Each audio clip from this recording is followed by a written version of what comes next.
Hello everyone and welcome to today's video 10 में 10 13th video. आज भी हम परम्यूटेशंस एंड कॉम्बिनेशंस के 10 सवाल करेंगे।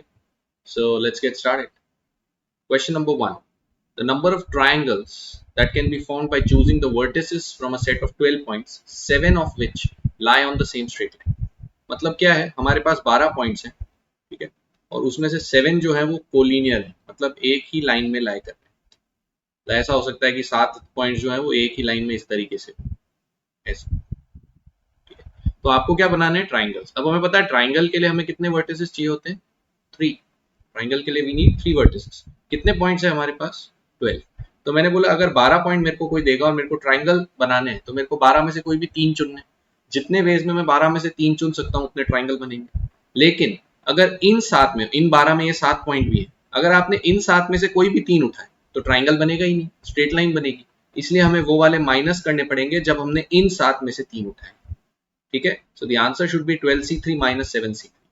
So that of course you can calculate. तो 12c3 आपका आ जाएगा 12 11 10 डिवाइडेड बाय 1 2 3, राइट, माइनस इधर आ गया 7 6 5 डिवाइडेड बाय 1 2 3।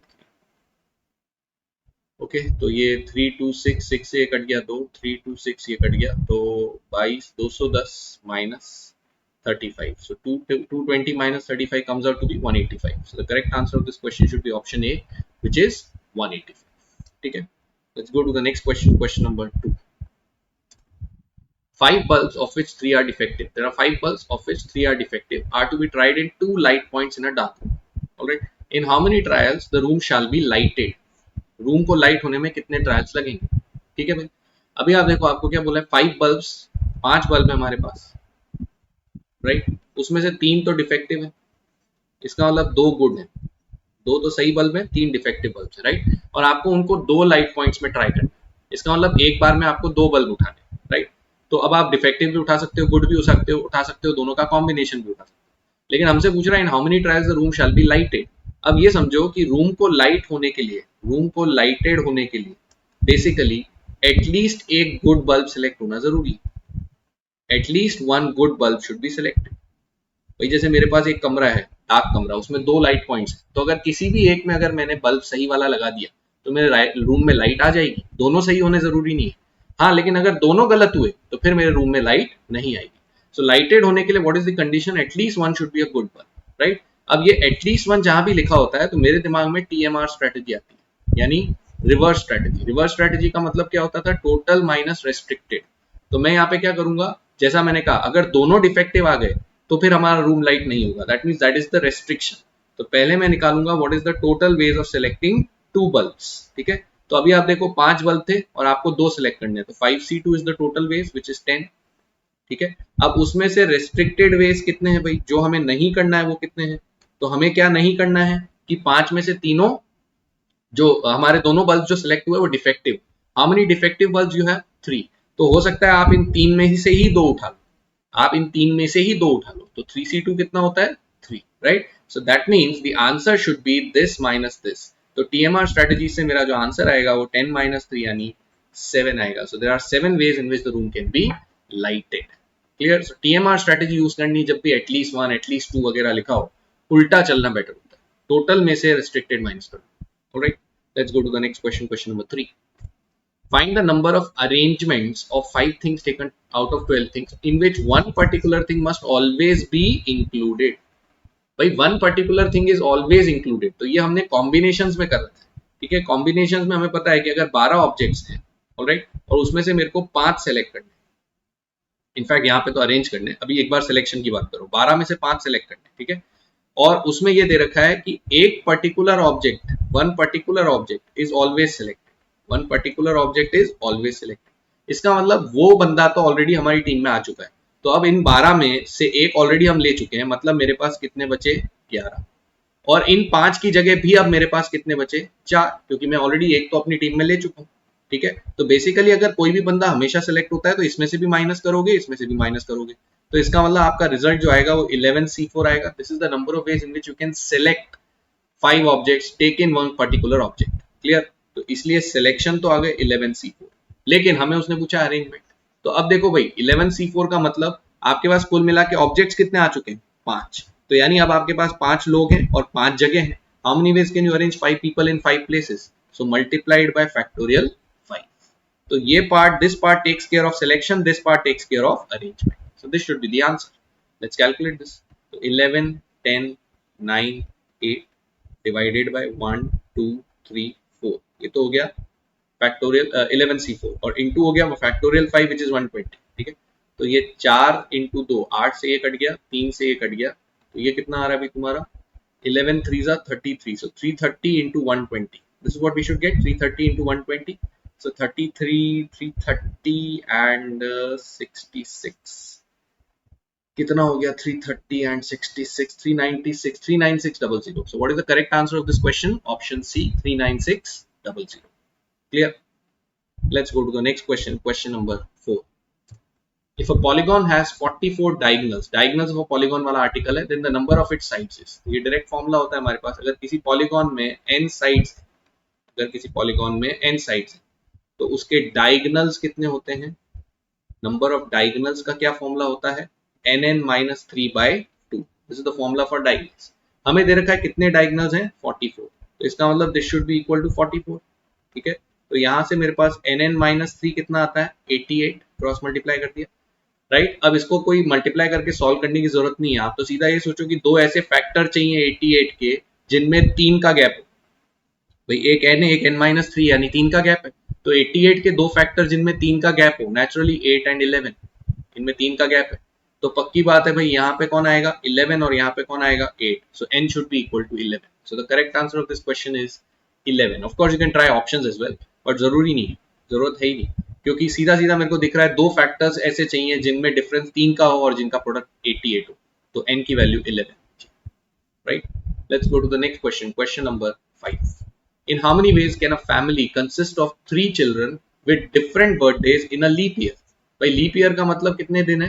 366 डेज. हमें 3 चिल्ड्रन की बर्थडेज चाहिए और वो भी डिफरेंट चाहिए. ठीक है, तो simple fundamental principle of counting use करेंगे. एफपीसी क्या बोलता है भाई कि मेरे पास 3 बच्चे हैं, ठीक है, और तीनों की बर्थडे अलग अलग दिन आनी चाहिए और लीप ईयर है. तो भाई जो पहला बच्चा है उसकी बर्थडे 366 में से कोई भी एक दिन आ सकती है. So he can select his birthday, he can choose his birthday in 366 ways.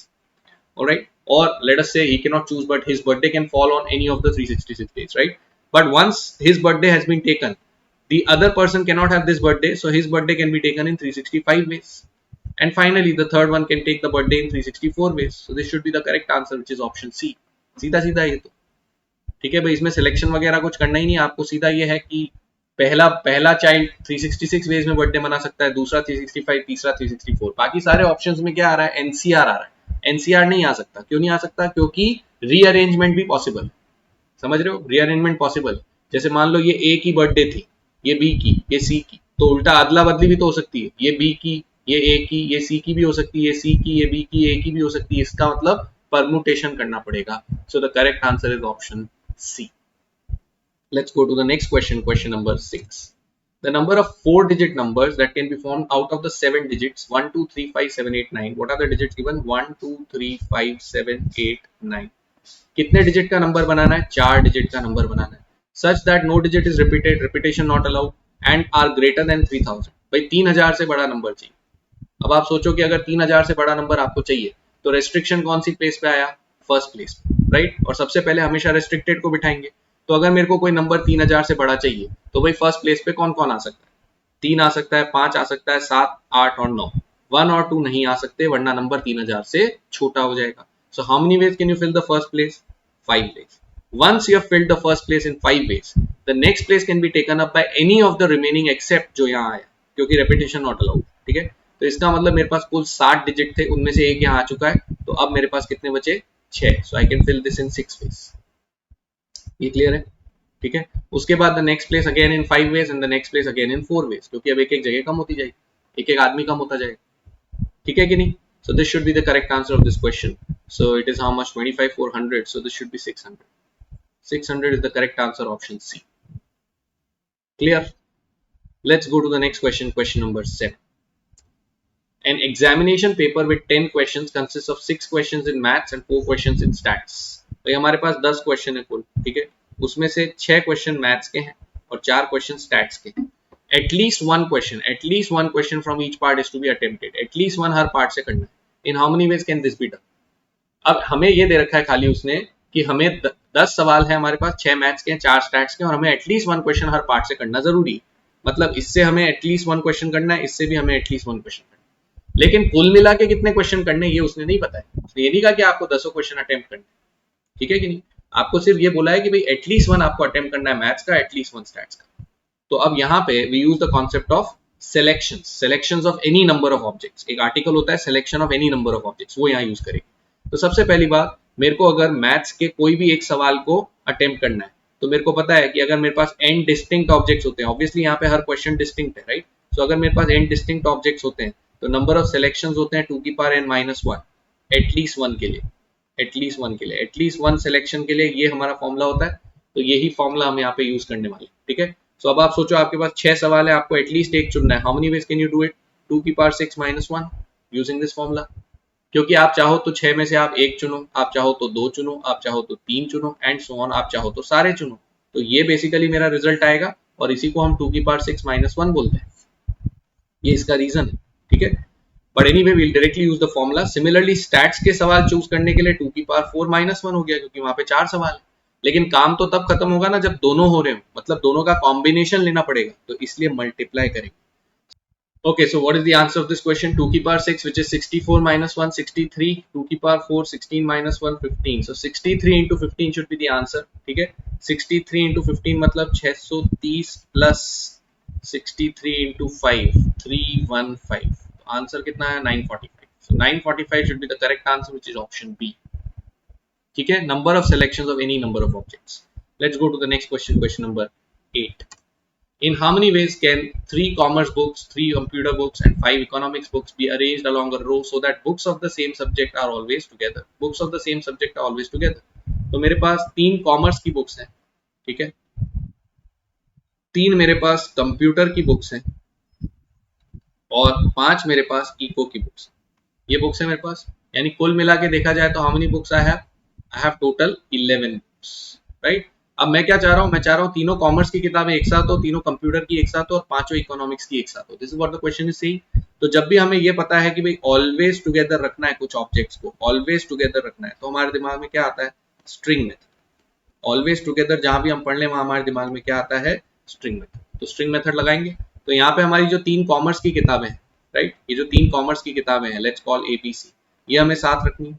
फिर हमारे पास जो 3 कंप्यूटर की किताबें हैं, लेट्स कॉल डीईएफ, उनको भी हमें साथ रखना है, ठीक है। और फिर हमारे पास 5 जो इको की किताबें हैं, लेट अस से जीएच आई जे के, इनको भी हमें साथ रखना है। तो इसको एक स्ट्रिंग माना, इसको एक और स्ट्रिंग, और इसको एक और स्ट्रिंग, कुल मिला के कितनी स्ट्रिंग? 3। अब और कोई ऑब्जेक्ट तो बचा नहीं, तो इसका मतलब कुल मिला के मेरे पास कितने ऑब्जेक्ट हो गए? 1 प्लस 2 प्लस 1, यानी कुल मिला के मेरे पास 3 objects.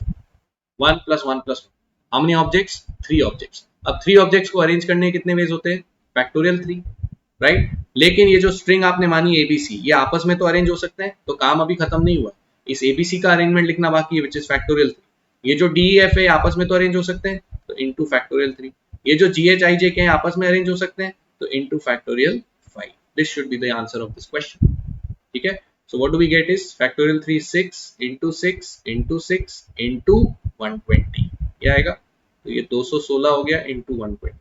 So 216 into 120 should be the correct answer, which is 2160 plus 432, कितना आया? 25920, 25920। Option C is the correct answer, 25920, ठीक है। That is how will do it. Come together मतलब स्ट्रिंग मेथड। तो 3 अलग अलग स्ट्रिंग बना ली। Let's go to the next question, question number 9.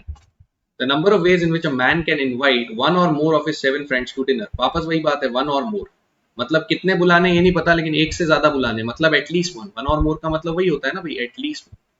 तो वापस से I'll go for the number of selections of any number of objects. तो मेरे पास कुल कितने फ्रेंड्स हैं?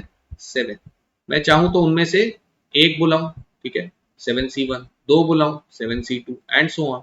और मैं चाहूं तो सारे बुला लूं, सारे ऑप्शंस अवेलेबल हैं, ठीक है। अब हमें पता है इसकी वैल्यू अभी पिछले क्वेश्चन में देखी, 2 की पावर 7 माइनस 1 होती है। सो 2 की power 7 is 128 minus 1, the answer is 127। So C option is the correct answer. This is the number of ways you can invite at least one friend to dinner. All right, let's go to the last question, question number 10. A bag contains 4 red, 3 black, 2 white balls. So I have 4 red, 3 black and 2 white balls. In how many ways can 3 balls be drawn from the bag so as to include at least one black? भाई अभी मेरे को at least one black ball निकालनी है और कुल कितनी balls निकालनी है? 3। तो ये डिफरेंट क्यों है? क्योंकि इसमें ये बता दिया कि हमें कितनी सेलेक्ट करनी है, 3 सेलेक्ट करनी है। लेकिन कंडीशन ये हो गई कि एटलीस्ट वन ब्लैक बॉल तो आनी ही चाहिए, एटलीस्ट वन ब्लैक बॉल आनी ही चाहिए। तो फिर से वही बात, एटलीस्ट वन जब पता है और ये पता है कि कुल कितने सेलेक्ट करने हैं, तो we go for the TMR strategy. अब हम टीएमआर पे चले जाते हैं, वो इजी है हमारे लिए, ठीक है। तो टीएमआर का मतलब पता है भाई, total minus restricted.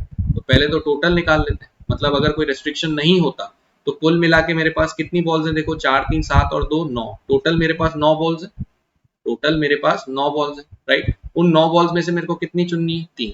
So total number of selections would have been 9C3 without restriction, right. लेकिन रेस्ट्रिक्टेड कितने हैं? रेस्ट्रिक्टेड मतलब जो नहीं अलाउड है। क्या नहीं अलाउड है? कि भाई एक भी ब्लैक बॉल नहीं है, ये अलाउड नहीं है, क्योंकि आपको एटलीस्ट वन ब्लैक बॉल चाहिए, राइट।